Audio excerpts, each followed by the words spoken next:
Welcome back to the Cardboard Candy Bar, where you can get your fix of those sweet, sweet card products we all know and love.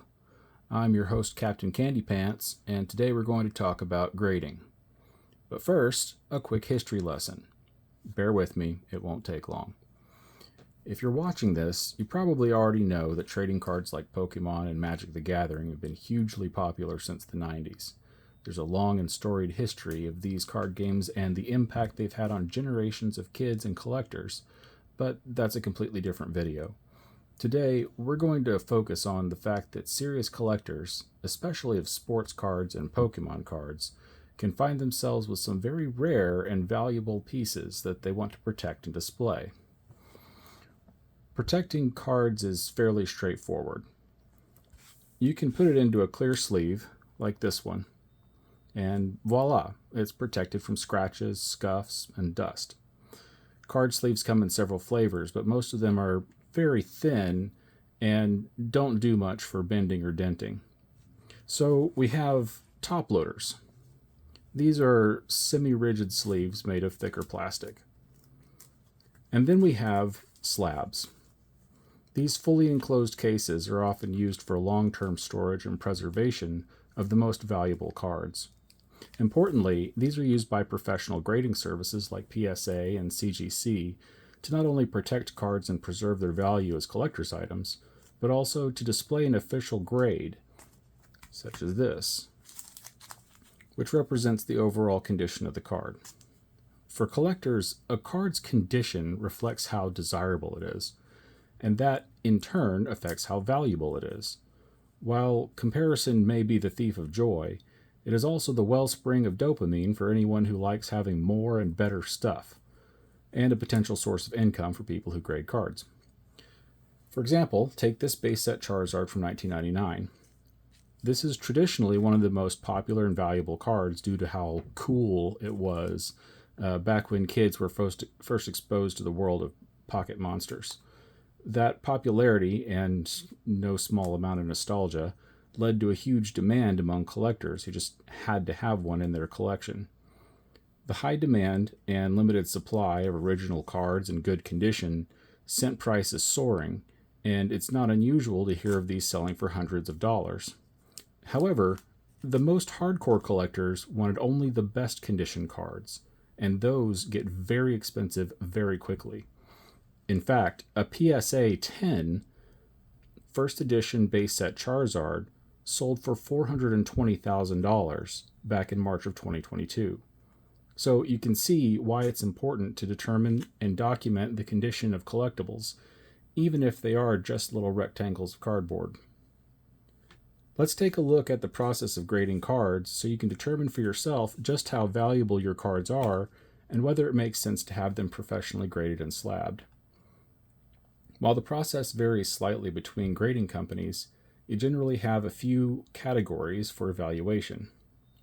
When I grade cards, I look at the face of the card, the back of the card, the edges, and then flatness or warping, and the centering or registration, which measures how even the borders are.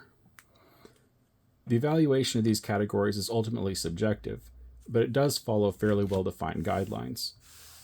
While a pristine or gem mint card with a grade of 9 or 10 may have no visible blemishes or imperfections, cards with lower scores in each category will have more and more imperfections. Once you have scores for each category, you would combine them and calculate a composite score. This process takes into account that some aspects of cards are weighted to reflect greater impact on visual quality. Now let's take a look at a couple of examples. My Charizard was not actually graded by PSA, but if it was, it would probably score a 6 or a 7 due to some surface scratches on the hollow foil and some nicks on the back around the edges. Here's another example. This card here would get a 0 because it does not exist. And if regular grading isn't enough, there are other methods you can use to evaluate your cards. Here's a hollow Pikachu. The foil looks great, the borders are great, and it's fairly flat. But if you want to take things a step further, let's look at how much it weighs. Get to 0 here, and it looks like this one weighs 0 pounds. That's a very light card and a little bit unusual. Most cards have some weight to them. This one appears to also not have any weight. Next, let's take a look and see how this card reacts to UV light.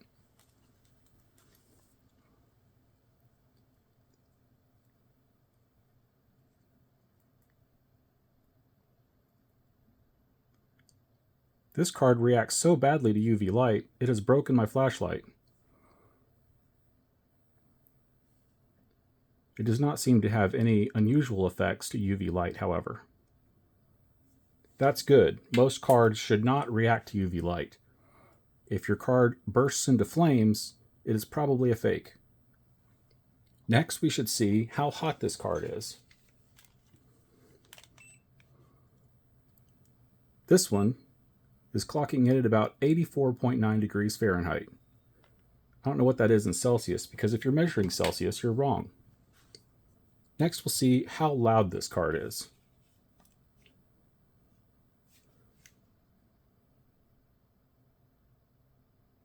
.8 decibels is pretty good for a hollow foil. And finally, we can ask, is this card waterproof? Let's take a look and see, for science, whether or not this card can survive being dumped in water.